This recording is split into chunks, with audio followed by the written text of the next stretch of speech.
शेतकरी बंधूंनो नमस्कार.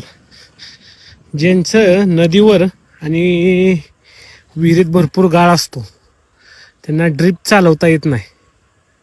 तर ड्रीप चालवता येत नाही त्यामुळे पिकांना व्यवस्थित पाण्याचं आपल्याला देता येत नाही.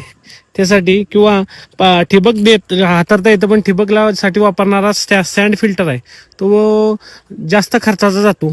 त्यामुळं बहुतांश शेतकऱ्यांना ते परवडत नाही. त्यासाठी हा लेझर ड्रिप हा एक पर्याय चांगला आहे बघा, जेणेकरून पिकाला भरपूर पाहिजे तेवढ्या प्रमाणात पाणी जातं. आणि दुसरी गोष्ट, हे चॉकअप होत नाही. हे जर तुम्हाला वाटतंय बाबा चॉकअप व्हायला लागले तर तुम्ही त्याच्यावरून चालू शकता. त्याच्यामुळे तुम्हाला की ते लगेच पुढचं जर तुम्ही एनकॅप खोलल्या तर ते तुम्हाला साफ पूर्णपणे होऊन जाऊ शकतं. हे ह्याला ड्रिपर नसतो, हे लेझर पंच केलेलं असतं.